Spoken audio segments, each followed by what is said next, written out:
야, 우리는 옆 사람과 한번 인사합시다. 당신은 하나님의 선민입니다. 예, 한 번 더, 당신은 하나님의 성도입니다. 이렇게. 예, 택함 받은 백성이다 하는 그런 뜻입니다. 택함 받은 백성이다. 예, 저도 사실은 옛날에 이렇게 예배드리고 이렇게 할 때 인사하는 게 아주 제일 부담스럽더라고. 옆에 자꾸 모르는 사람이 와가 웃고 이러니까 이게 굉장히 부담스러운데 또 그게요, 이게 마음을 녹여놔요. 마음을 그냥 아이고 억지로라도 이렇게 웃어주면요, 사람이라는 게 참 신기하게도 억지로라도 아유 내가 또 그렇다고 인상 쓰고 있을 수 없잖아요. 옆에서 인사하고 이렇게 하는데 뭐 삐진 것처럼 이러고 있으면 좀 그래. 그래서 그런 효과가 있어요. 그리고 우리가 늘 하나님 앞에 좋은 마음 가져야 할 줄로 압니다. 하나님은 우리를 하나님의 자녀로 그리고 복되고 형통한 삶을 살아가게 하시기 위해서 우리를 선민으로 삼으셨다 그랬죠. 우리를 하나님의 선민으로 택해 준 것은 선민의 축복을 받으며 이 땅에서 행복하게 하나님 자녀로서 행복하고 복되게 하나님을 섬기며 하나님 나라를 여기에서부터 너희가 살고 저 영원한 천국으로 데려가시기 위해서 하나님은 그렇게 우리를 여기에 보내시고, 그리고 그걸 통하여 온 우주 만물을 다스리는 걸 통하여 하나님의 형상과 하나님의 모양을 나타내시는 거죠. 미물 같은 이 우주 가운데 지구는요 점 하나만도 안 됩니다. 사실은 우주의 크기에 비하면 얼마나 큰 별들이 많다고요. 얼마나 그런 은하 세계라고 하죠. 이 태양계는요 은하의 세계에 비하면, 은하계에 이렇게 비하면, 은하계 태양계를 뭘 알아야 말이지. 하여튼 큰 하늘, 온 우주를 이야기하는 거. 오늘 이게 얼마나 많은지 몰라. 얼마나 넓은지 모르고, 그리고 끝이 있는지 없는지도 우리는 모르잖아요. 예? 그 하나님의 영역이니까, 그 부분이 하나님의, 그 끝은 하나님의 영역인 거예요. 그래 얼마나 광대. 그런데 거기에 지구에서 우리가 이렇게 다른 데 가려고 아무리 빠른 비행기를 해도 반대편 가는데 12시간 14시간 막 걸리지 않습니까? 비행기로 아무리 막 그렇게 가도, 빛의 속도로 가도 그렇게 예? 모르는 건 이야기를 하지 말아야 되지. 그렇게 이렇게 가지만 우주 가운데에서는요 이게 아무것도 아닌 거죠. 우리가 정말 미물 같은데 이걸 통하여 우주를 발견하게 되고 개발하게 되고, 그러면서 우주를 하나님이 알려주시잖아요. 우리를 통해. 이야, 인간의 지혜가 얼마나 대단하고. 인간의 지혜입니까 그게? 하나님이 열어서, 원래 있는 거 하나님이 열어서 보여주셨기 때문에 우리가 발견해서 써먹는 거죠. 마이크, 이런 증폭하는 어떤 소리라든가 이런 어떤 기능이 이게 원래 있었던 거예요. 있는 걸 지금 만들어서 내가 창조해낸 게 아니에요. 에어컨이나 난방기나 이런 게 원래 있던 것을 우리가 기술로 하나님이 열어주셨기 때문에 그걸 가지고 써먹는 거예요. 우리가 발견해. 그래가지고 이렇게 멋진 집도 만들고, 이집트의 어떤 피라미드 이런 거 가면요 상상할 수가, 진짜 한번 보고 싶어요 저도. 그리고 이렇게 다른 데도 이렇게 가보면요, 마추픽추 이런 데 가면 불가사의라고 하는 이유는 어떻게 그 높은데 그렇게 멋진 이렇게 도시가 형성될 수 있도록 그렇게 했고, 또 거기에서 자급자족이 되며 또 거기에 물과 어떤 그런 것들을 다 쓸 수 있었을까? 참 대단하다. 그래서 우주인, 이렇게 외계인 이야기를 하는 거예요. 외계인이 이렇게 그런 기술이나 이런 게 아니면 이게 불가능한, 도저히 인간으로 하나님의 형상과 모양을 가지고 있는 사람들은 모르지요. 옛날에 처음에 하나님 이 에덴 동산에 쫓겨났을 첫 번째 어떤 그런 정도의 지혜라고 하면 아마도 굉장했을 거예요. 아마 굉장했을 거예요. 969세까지 살고 하는 그런 나이였고, 그런 어떤 지혜였다면 정말 우리가 상상할 수 없는 그런 어떤 무엇인가 분명히 있었을 것입니다. 그럼 우리는 하나님 앞에 그런 마음으로 우리가 살아요. 그래서 우리 하나님이 우리를 선민으로 해서 복 주시려고 하는데, 그러면 나는 왜 이렇게 힘들고 왜 이렇게 어렵냐?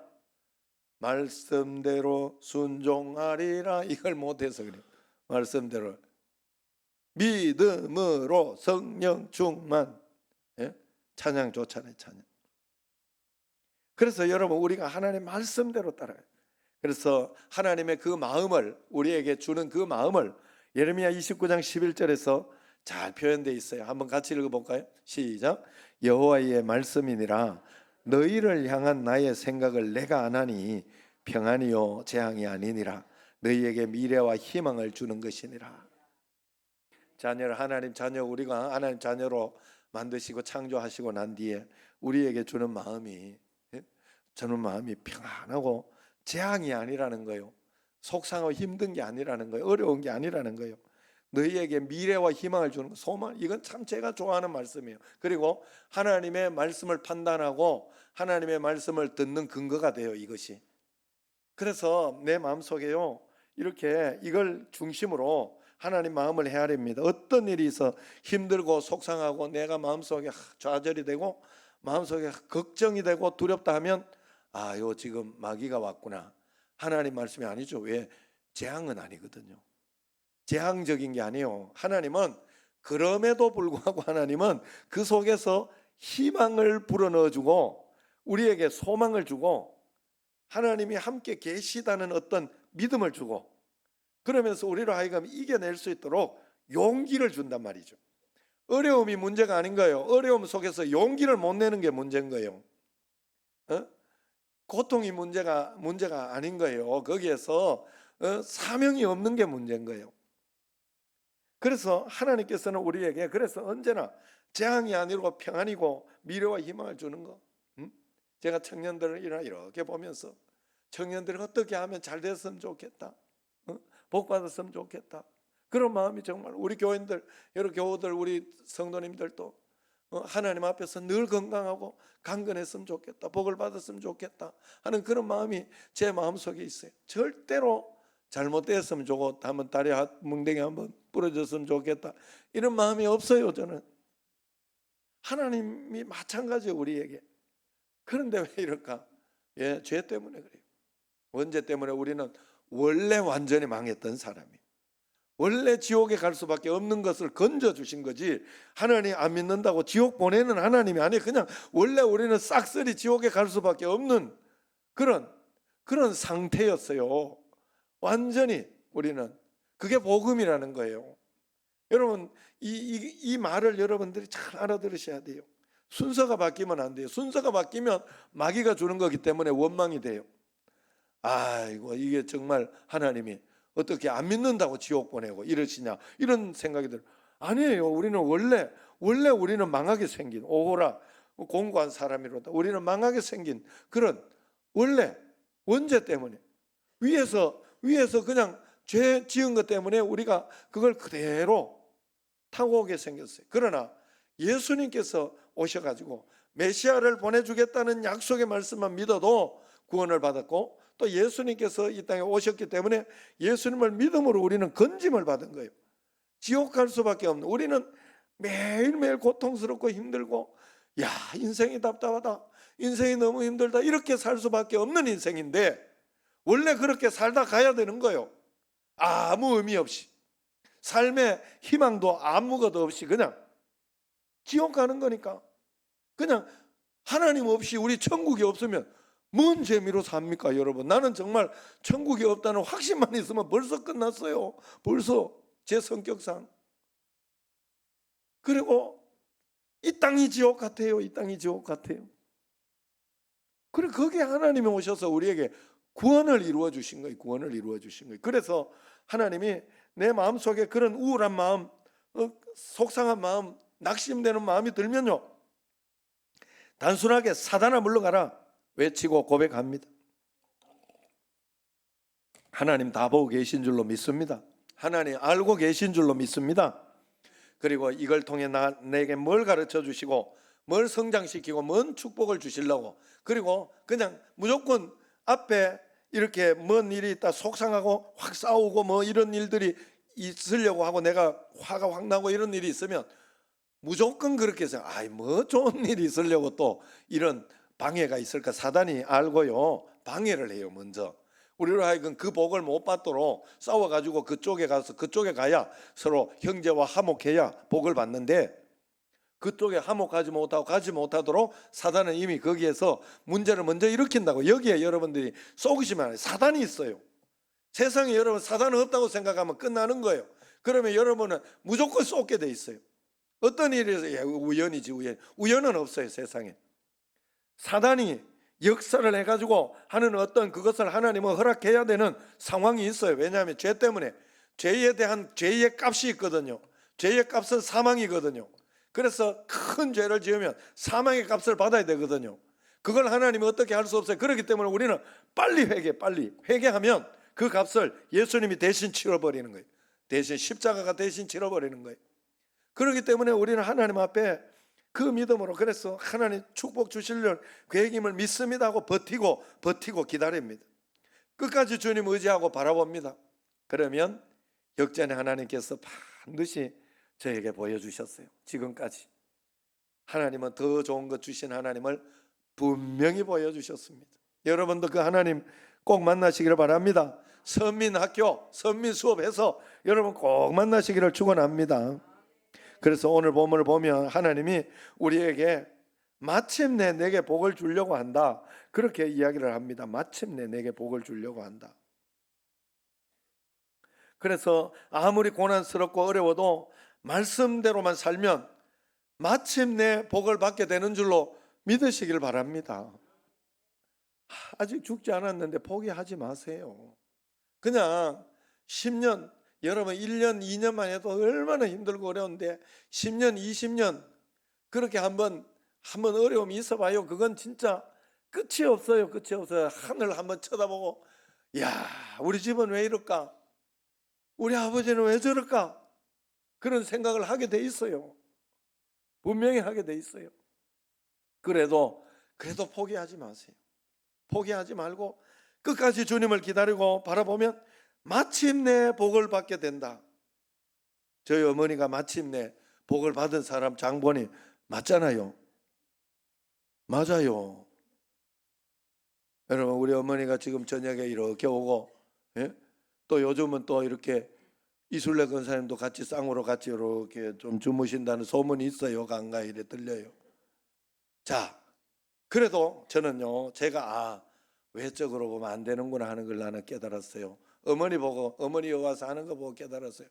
어머니는 그냥 여기 집에 가서도 마치고 집에 가면 화장실이나 어떤 그런 것 때문에 빨리빨리 가고 그래요. 중간에도 한번 왔다 갔다 하고, 그거는 그 화장실 때문에 그래요.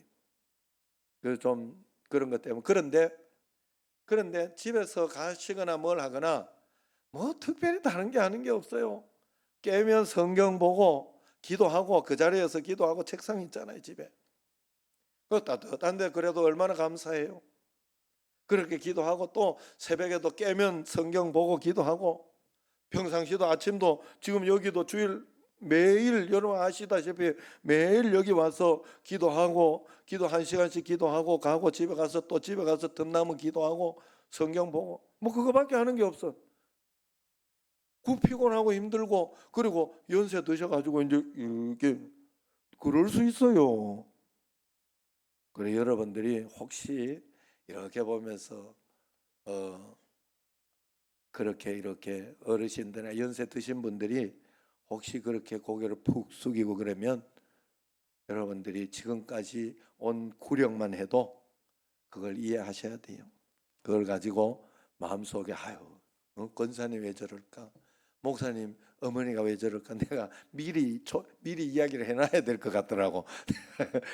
안 그러면 오해할 수도 있겠다. 그래서 누가 처음 오는 사람이라 그러면 다 설명을 해주세요. 여러분들이 정말로 그래요. 저는 그 진심을 알기 때문에, 그걸 봤기 때문에 이야기할 게 없어요. 하나님만 그냥 보고 사는 건데 뭐 이렇게 예배 드리다가 또 그럴 수도 있는 문제지요. 사람이라는 게.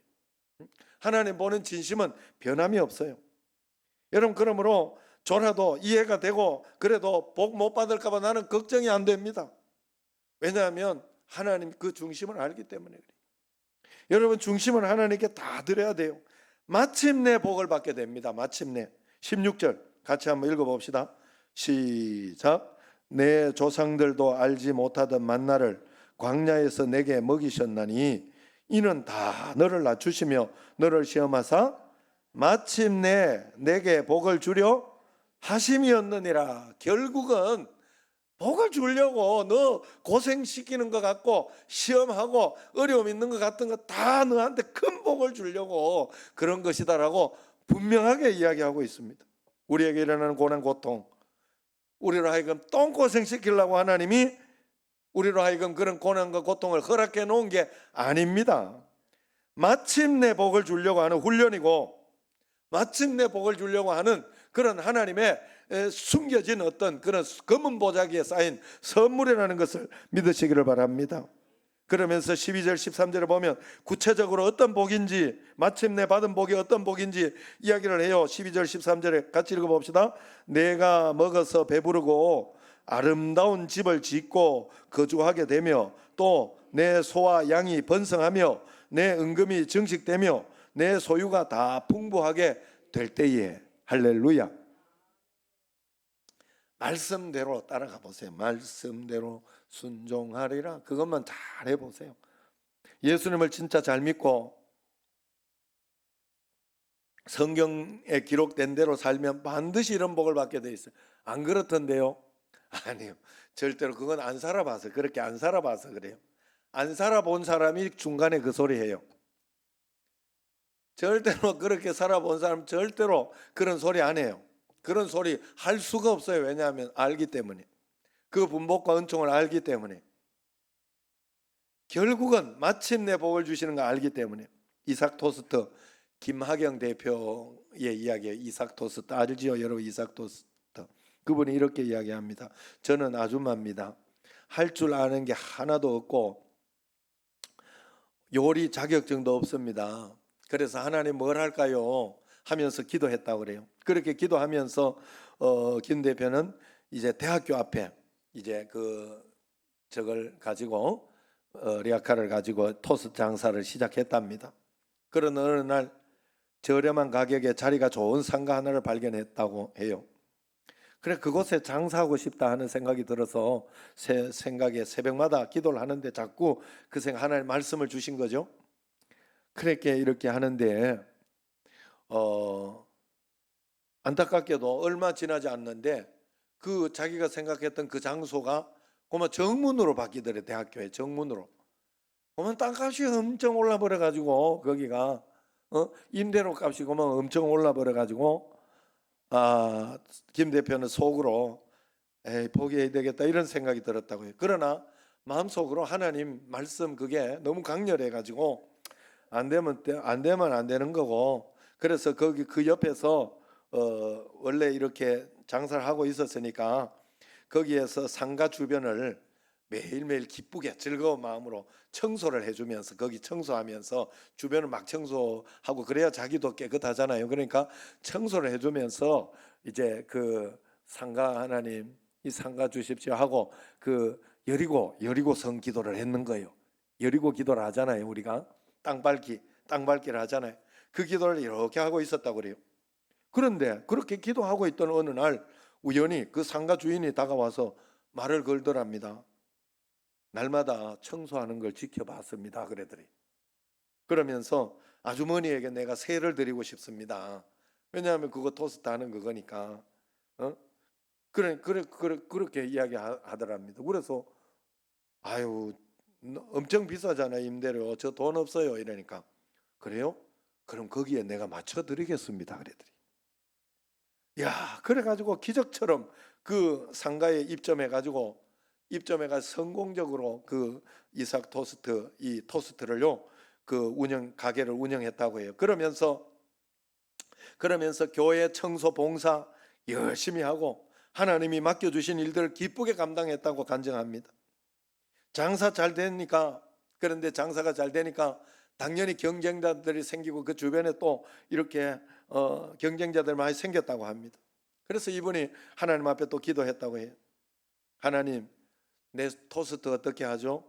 어떻게 차별화하죠? 저 많은 사람들이 같이 장사하고 있는데 이제 나뉘잖아요. 그러니까 어떻게 차별화해서 토스트를 팔까요? 하고 기도를 했다고 해요. 여러분, 문제가 있으면 기도하면 돼요. 기도해서 하나님 주시는 지혜를 가지고 그걸 따라서 그냥 한 걸음 한 걸음 순종하며 가면 돼요.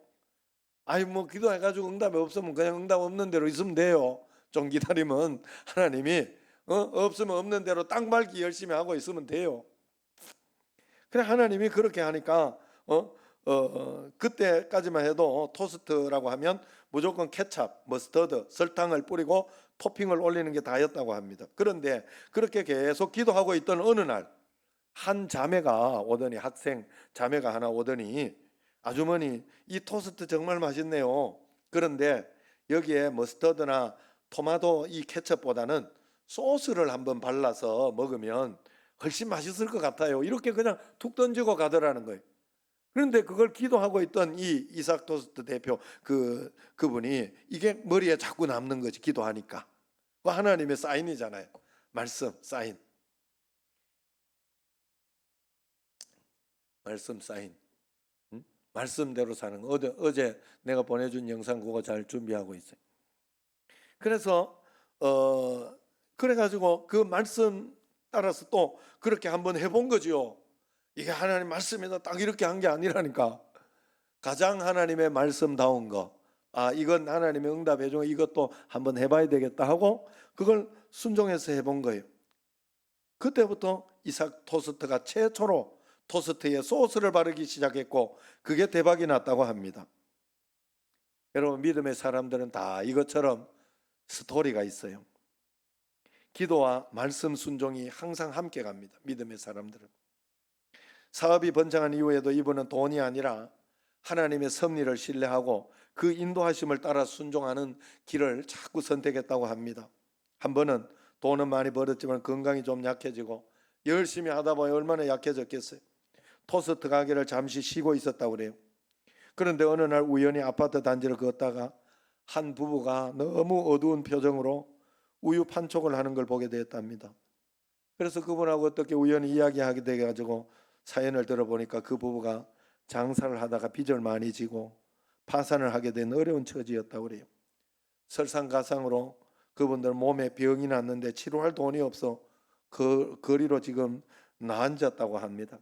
그 사연을 들은 김 대표는 그 자리에서 혹시 토스트 장사 한번 안 해보실래요? 초기 비용은 제가 도와드리겠습니다 그랬다고 그래요.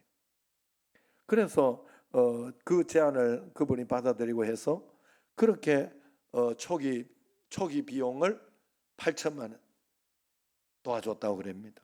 그거 지원한 것이 토스트 프랜차이즈의 시작이 되었다고 그래요.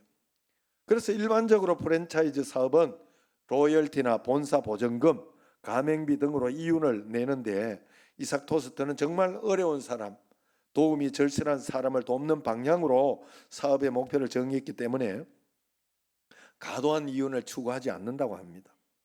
그래서 많은 컨설턴트들이 이런 식으로 프랜차이즈 사업을 하면 망할 것이라고 그렇게 말했지만 현재 이삭 토스트는 매장 수가 700개 달하고 미국, 필리핀, 인도, 중국, 호주까지 진출해 있다고 그래요.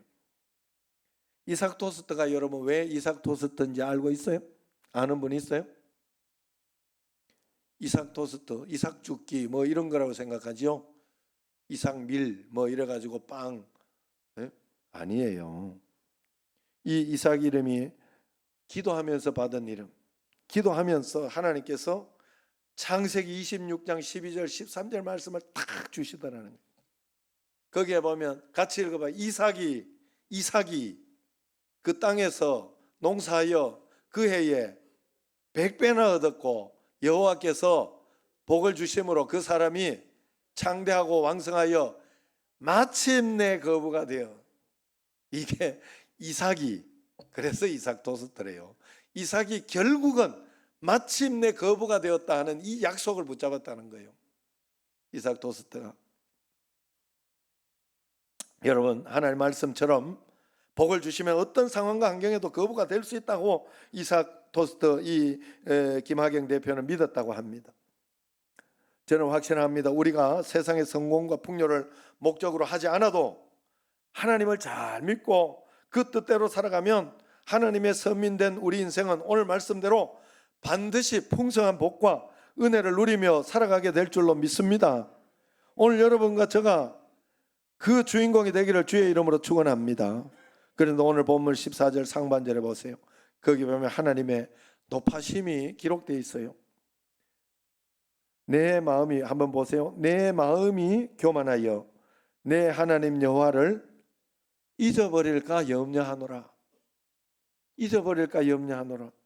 하나님은 우리가 잘 될 때, 풍요함을 누리고 살아갈 때 그게 좋은데 혹시 교만해가지고 이 모든 복을 차버릴까 심히 우려된다는 거예요. 우리가 하나님 선민으로 끝까지 특별한 복을 누리며 복을 계속해서 하나님 앞에 복을 받고 더 은혜를 받으며 살아가도록 그렇게 하기 위해서는 겸손해야 된다는 거예요. 16절 말씀을 보면 마침내 복을 주기 위해서 우리를 낮추시고 시험했다고 분명히 이야기합니다. 그런데 그렇게 힘들게 받은 복을 차버리면 되지 않잖아요. 그러니까 돈 버는 건 힘들어도 돈 날리는 건 한순간이라고요. 교만하면 끝입니다. 사람. 믿는 사람이나 안 믿는 사람이 교만하면 끝이에요. 안 믿는 사람도 오래 가는 사람은 겸손한 사람이. 교만해가지고 내가 이 정도 갔는데 하고 갑질하고 이러면 어느 날 끝나게 됩니다. 그래서 여러분 우리가 이런 거하고 비슷해요. 살 빠지려고 하면 얼마나 힘들어요. 살 빼려고 하면. 그래요 안 그래요? 누구 보고 이야기해야 될란가 모르겠네. 나는 나를 찌는 건 순간이 찌는 건 순간. 이렇게 이야기하면 또 체질상 또 안 되는 분들이 있어. 또 체질상 안 되는 분들이. 그런 분들은 다 알아서 들으세요 그냥. 그래서 여러분 정말 우리가 채우고 돈 벌고 하는 거는 말씀대로 순종하면서 다 해가지고 하나님이 해주셨는데 그걸 교만해 버리면 끝입니다. 그래서 제가 늘 우려하는 게 그거예요. 여러분 사실 우려하는 게 그거예요. 여러분들이 집에서 좀 쉬고 이러면 낫지. 사실은 좀 더 쉬고 이렇게 좀 편안하게 좀 그렇게 살면 좋지요. 그런데 계속해서 평안하고 잘 사는 그런 가운데 그걸 유지하려고 하면요, 여러분 건강을 유지하려고 하면요, 내가 그냥 가만히 이렇게 집에서 놀고 쉬고 잠만 잔다고 건강이 유지되지 않아요. 힘들어도 운동해야 돼요. 힘들어도. 그리고 힘들어도 움직여야 돼요. 그거는 뭐 불변의 원칙이에요. 마찬가지예요. 예수님 믿는 우리 신앙도 나태하고 도태하면 마귀가 틈타게 돼 있어요. 반드시 찾아오게 돼 있어요. 반드시 찾아오게 돼 있어요. 그래서 그냥 두지 않거든요. 내 의지와 상관없이. 마귀는요, 사단은 우리에게 인정사정 없거든요. 하나님은 인정사정이 있지만 마귀는 인정사정이 없어요. 어떻게 해서든지 우리를 지옥으로 끌고 가려고 그러는 거예요. 그렇기 때문에 우리가 하나님 앞에 예배 자리에 그대로 앉아 있어야 돼요. 예배 자리에 없는 건 교만해서 없는 거거든요. 예배 자리에 있으면 그래도 겸손한 거예요. 예배 자리에 앉아 있는 사람이 겸손한 사람이에요. 하나님 앞에 무릎 꿇는 사람이, 하나님께 기도하는 사람이 겸손한 사람이에요. 천하 없어도 기도 안 하는 사람은 겸손한 사람이 아니에요. 그건 교만한 사람이에요. 왜냐하면 내 힘으로 사는 거거든. 내 힘으로 살면 안 돼. 그냥 요 정도만. 그렇게 생각하는 거거든요. 우리는 다 하나님께 맡겨야 돼요. 정말 하나님께 다 의지하며 살아야 돼요. 그래서 우리가 늘 하나님 앞에 교만하면서 잠언 6장 16절 19절을 보면 여호와께서 미워하시는 것 예닐곱이 있다고 그랬어요. 여호와께서 미워하시는 것 곧 그 마음에 싫어하는 것이 67가지가 있는데 그 중에 첫 번째가 교만한 눈이라 그랬어요. 교만한 눈. 그 다음에 거짓된 입술 뭐 이렇게 이야기를 하는데 교만한 눈이 바로 첫 번째예요. 하나님이 가장 싫어하는 게 교만해요. 왜요? 사단이 어떻게 해서 반영했어요? 교만해서 반영했어요. 자기가 하나님 되고 싶었어. 하나님의 영광을 가로채고 싶었던 거예요. 자기가 하나님이 너무 위대하게 만들어 놓으니까, 멋지게 그렇게 해놓으니까 지혜와 어떤 그것이 너무 컸어. 그러니까 사람은 교만을 버리고 겸손하게 낮아지지 않으면 절대로 복을 받을 수 없을, 선민의 복을 받을 수 없을 뿐더러 받은 복을 유지하지도 못한다는 거예요. 그렇다면 하나님이 싫어하는 교만이란 게 뭐냐? 17절 말씀 앞을 보고 같이 읽어봅시다. 그러나 내가 마음에 이르기를 내 능력과 내 손의 힘으로 내가 이 재물을 얻었다 말할 것이라 그랬어요. 마음에 내 능력과 내 손의 힘으로 이 재물을 얻었다. 교만이라는 것은 바로 나를 믿는 것이고 내가 했다고 생각하는 거예요. 내 힘으로 여기까지 왔고 내가 할 수 있다고 생각하니까 내 인생에서 하나님을 지워버립니다. 말씀을 순종하지 않습니다. 그것이 교만입니다. 무릎 꿇지 않아요. 자기를 쳐드는 거예요.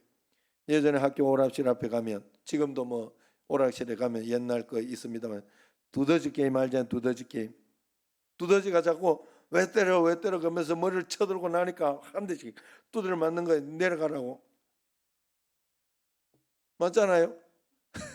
우리가 자꾸 자신을 드러내고 자랑하면서 자기 생각과 뜻대로 살려고 불순종하고 하나님께 들이대고 그러다가 보니까 세상과 부딪히고 하나님께 두들겨 맞고 그러는 거예요. 낮아질 때까지. 우리가 겸손하게 산다는 것은요, 주님을 인정하고 높여드리는 행위입니다. 우리 삶의 모든 것을 주님이 다 허락하셨다는 것을 항상 기억하고 내 삶 가운데 역사하시는 주님의 능력을 자랑하면서 겸손히 살아야 됩니다. 내가 겸손의 자리로 내 자신을 내려가고 보내면요, 걱정되는 게 없어요. 그리고 거기에 대해서 속상한 게 없어져요. 겸손의 자리로 내려가면요. 아유, 그래 내가 불쌍하다. 저렇게 해도, 저렇게 술 먹고 이렇게 그렇게 해도 내 없으면 살도 못할 거 저거 불쌍하다, 이렇게 생각하면서 겸손의 자리로 자기 자신을 이렇게 내려놓고 그렇게 하면요, 불쌍하게 보이는 거예요. 저렇게 술 많이 먹는데도 집을 찾아오다니 대단하다, 이렇게 생각까지 나중엔 들게 되는. 그래 여러분, 우리가 겸손하게 하나님 앞에 나가야 돼요. 18절을 보세요. 18절 말씀 같이 읽어봅시다. 내 하나님 여호와를 기억하라. 그가 내게 재물 얻을 능력을 주셨음이라. 이같이 하심은 내 조상들에게 맹세하시는 언약을 오늘과 같이 이루려 하심이니라. 약속을 했고 그 약속을 우리는 지켜내야 되고, 지켜내면 하나님은 복을 주실 수밖에 없거든요. 그래서 거기에서 재물 얻을 능력을 우리에게 줬기 때문에 우리가 이 재물을 얻고 능력 있게 살아간다는 뜻이, 이 말씀은 우리 인생의 모든 것이 내 능력과 내 지혜로 얻은 것이 아니라 하나님이 능력을 주셨기 때문에 그렇다고 분명히 말합니다. 내가 공부를 좀 잘했다면 내 능력이 아니잖아요. 하나님이 주신 지혜 때문이라는 거예요. 하나님이 좋은 머리를 주셔 그렇죠. 내가 돈을 좀 벌었으면 내 수고와 노력 때문만은 아닙니다. 하나님이 기회를 주셨고 그 기회를 잘 찾아가도록 해주셨기 때문에 부도나지 않게 해주셔서 그런 거예요. 반대로 생각해 보세요. 유능하다고 다 성공하는 게 아니에요. 서울대학교 나왔다고 퍼센트는 높을지 몰라도 다 성공하는 게 아니에요. 유능해도 하나님이 기회를 주지 않으면 뛸 수 없습니다. 하나님께서 우리가 돈을 많이 벌어도 쓸 수 있는 기회를 안 주고 너는 내일 데리고 간다 이러면 끝나는 거예요. 그렇기 때문에 자기가 투자한다고 다 수익이 나는 게 아니에요. 어떤 사람은 정말 좋은 시기에 투자해서 성공하지만 어떤 사람은 시기가 맞지 않아서 실패하기도 합니다. 우리 힘으로 사는 게 아니에요. 우리가 사는 데는 초월적인 힘, 하나님의 도우심이 절대적으로 필요합니다. 우리는 늘 내 자신이 저 높은 곳에 세워져 있을 사람인데 지금 여기 있다고 불만을 갖습니다. 그게 바로 교만입니다. 우리는 이렇게 생각해야 돼요. 사실은 우리 자신이 저 밑에 할 사람인데 하나님의 은혜로 여기까지 인도해 주셨구나, 하나님 감사하다. 그러면 불만할 것도 걱정할 것도 속상할 것도 없잖아요. 늘 자신을 낮춰서 겸손하게 하나님의 은혜에 감사하며 살아야 할 줄로 믿습니다. 베드로전서 그래서 5장 6절을 보면 그러므로 하나님의 능하신 손 아래에서 겸손하라. 때가 되면 너를 높이시리라. 할렐루야. 겸손한 마음으로 늘 하나님의 은혜에 감사하며 살면 삶이 행복할 뿐만 아니라 그런 사람에게 하나님은 때가 되면 비상할 수 있는 그런 기회를 주십니다. 자신을 낮추고 겸손하게 살라는 말씀의 핵심은 하나님의 하나님 되심과 사람의 사람 됨입니다. 사람이 살아가면서 겪는 가장 큰 문제는 관계의 문제지요. 이 문제는 서로 간에 자신이 주도권을 가지려고 하는 데서 문제가 발생합니다. 마찬가지로 우리가 하나님 관계에서도 내가 주도하고 하나님은 내 삶을 충족시켜주는 수단으로만 겁나와라 뚝딱하는 어떤 그런 도깨비 방망이, 지니의 램프 같은 그런 것으로만 이용하려고 하는데 문제가 생기는 거예요. 겸손은 하나님과 우리 사이의 관계의 문제입니다. 그래서 하나님은 자꾸 우리를 낮추고 하나님만 의지하며 사는 법을 훈련시키고 있는 거예요. 잠언 3장 5절 6절 너는 마음을 다하여 여호와를 신뢰하고 내 명철을 의지하지 마라 같이요. 너는 범사의 그를 인정하라. 그리하면 내 길을 지도하시리라.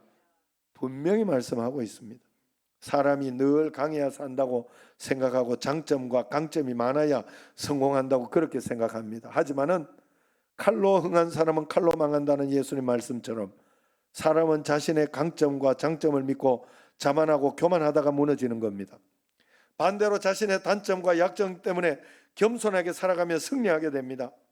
여러 차례 제가 소개했습니다만 일본에서 가장 성공한 기업가로 경영의 신이라고 불리는 사람 마쓰시다 고노스케라고 있다고 했지요.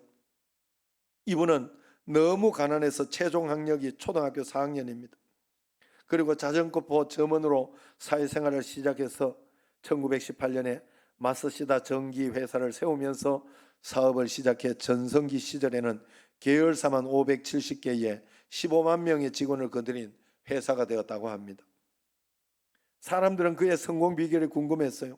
그런데 그의 성공 비결은 의외로 자신의 연약함을 다루는 그의 겸손한 태도에서 비롯됐다고 합니다. 나는 그의 이야기입니다. 나는 가난한 덕분에 평생 누구에게서든지 배우려 했고 나는 가난한 덕분에 성공한 인생을 살려고 최선을 다해 노력했고 나는 병약한 덕분에 건강한 삶의 태도를 가지고 살려고 평생 노력했습니다. 그게 지금의 자신을 만들었다는 거예요. 그는 자신의 불행한 삶과 조건과 연약함 때문에 평생 겸손한 태도로 살 수 있었고 그 덕분에 누구보다 성공적인 삶을 살아갈 수 있었어요. 우리가 겸손해서 복을 누릴 수 있다고 생각하면 우리를 낮추시는 것이 하나님이 낮추게 해주는 것이 은혜입니다. 그러니까 하나님은 끊임없이 광야에서 겸손 훈련을 시켰어요. 너를 낮추시고 그랬잖아요. 끊임없이 낮췄어요. 이스라엘 백성들을 낮추는 훈련을 했어요. 고생스럽게 해서 정말 손에 먼지와 어떤 그런 것들이 있고 그런 어떤 집도 절도 없는 것 같은 그런 겸손 훈련을 시켰어요. 40년 동안 이스라엘 백성들을 낮추는 훈련을 반복했습니다. 고개를 조금만 들고 목에 힘을 조금만 주려고 해도 바로 미끄러져 바닥을 치게 만들었어요. 그래서 마틴 루터는 이런 말을 했습니다. 하나님은 항상 나를 작게 만든다. 내가 기도할 때마다 어떤 사건을 만날 때마다 나를 작게 만든다. 하나님은 루터를 아주 작고 연약하게 낮추셔서 늘 하나님의 은혜를 사모하고 간구하며 살게 하셨어요. 루터는 그렇게 겸손하게 하나님의 인도하심을 따라 복종의 삶을 살았으므로 위대한 일을 할 수 있게 된 것입니다. 세상의 모든 운동의 기본은 여러분 모든 운동의 기본은 자세를 낮추는 겁니다. 낮추면은 쉽게 넘어지지 않고 힘을 집중할 수 있습니다. 그러니까 혹시 우리 인생의 광야에서 광야가 펼쳐지면 지금 내 목이 좀 뻣뻣한가 보다. 하나님이 나를 낮추셔서 새롭게 일을 하시려나 보다 하고 자세를 탁 낮추시기 바랍니다. 철저하게 겸손의 길로 가시기를 바랍니다. 낮추면 넘어지지 않습니다. 겸손하게 주님을 의지할 때 은혜가 임하는 줄로 믿습니다. 지금은 우리 모두가 자신을 철저하게 낮춰서 주님 앞에 나가야 할 때입니다. 살만하기 때문에 곧바로 넘어질 수 있습니다. 철저히 자신을 낮추고 주의 은혜를 구하며 살면 하나님께서 마침내 복을 주신다 했으니 그 마침내 복을 주는 그 복을 다 누리며 끝까지 더 큰 복을 누리며 살아가는 여러분과 저가 되기를 주의 이름으로 축원합니다. 기도하겠습니다.